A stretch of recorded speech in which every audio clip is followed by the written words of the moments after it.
Is-saħħa f'idejkom, għandna pajjiż maqut li jagħti s-saħħa lil Maltin. Iddikjara dan il-Prim Ministru mexxej Laburista Roberta Bela u din folla kbira ta' nies li fl-aħħar jum tal-kampanja elettorali inġabru fl-MFCC f'Taqali għall-avveniment Together in Concert. F'diskors pożittiv ta' mexxej b'viżjoni, Roberta Bela beda billi jagħmel aċċenn fuq l-importanza tal-għaqda li twassal għas-saħħa lil Maltin. Għax ebda sfida mija akbar minn familja maquda. U bl-istess mod ebda sfida mija akbar minn pajjiż maqud. Għalhekk bl-istess prinċipju mbagħad jiena mmexxi lil dan il-pajjiż. U bl-istess prinċipji dħalt għalihom f'din il-kampanja elettorali. Is-saħħa lil Maltin!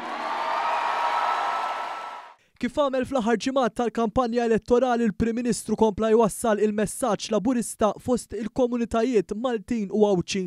Messaġġ konsistenti, pożittiv u ottimist li juhu lil pajjiżna l-futur sabiħ u fuq kollox messaġġ fi spirtu ta' Tim Malta.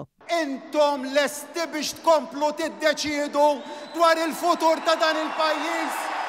Intom lesti biex tkomplu tiddeċiedu favur uliedkom? Intom lesti biex tkomplu tiddeċiedu favur il-familji tagħkom? Iżda fuq kollox intom lesti biex tkomplu tgħinuna nikkonvinċu aktar nies?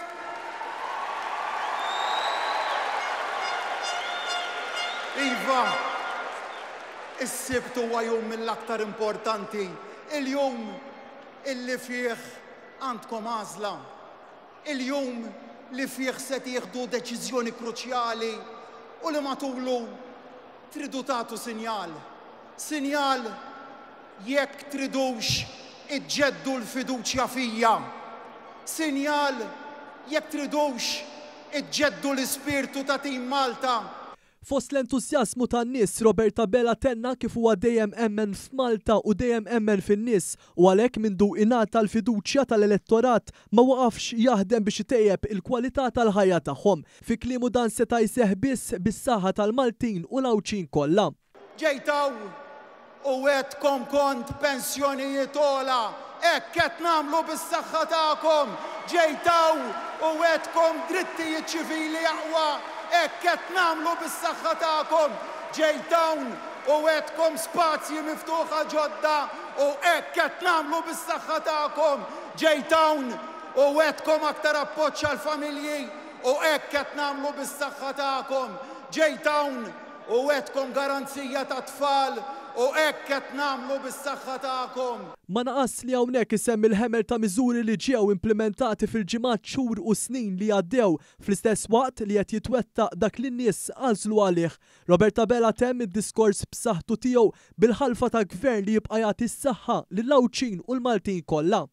Nhar is-sibt illi ġej jien nixtieq ħafna illi nkompli naħdem għal dan il-pajjiż bis-saħħa tagħkom warajja. Kif għamilt fl-aħħar snin ta' sfida, kif għamilt fl-aħħar xhur, kif għamilt ukoll f'dawn l-aħħar ġimgħat. Naħdmu għal pajjiż fejn irridu li jirbaħ il-progress, mhux il-populiżmu, l-għaqda, mhux il-firda, l-għajnuna u mhux l-awsterità, il-bidla u mhux l-istaġnar. Baqalna ħafna x'niksbu flimkien, Malta flimkien, jien il-gvern li mmexxi. Id-9 kandidati għal-Parlament Ewropew, 381 kandidat għal-Kunsilli Lokali. Kollha kemm aħna lesti għal-ħidma. Kunu mill-ġdid magħna, kunu mill-ġdid miegħi. Ejja nħobbu l-pajjiżna, nħobbu lil xulxin.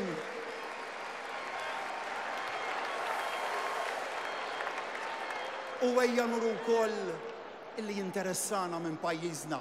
Is-saħħa liż-żgħażagħ, is-saħħa lill-istudenti, is-saħħa lill-familji, is-saħħa lill-pensjonanti, is-saħħa lill-middle class, is-saħħa lis-self-employed, is-saħħa lin-negozji, is-saħħa lill-ħaddiema, is-saħħa lill-Għawċin, is-saħħa lill-Maltin, is-saħħa f'idejkom!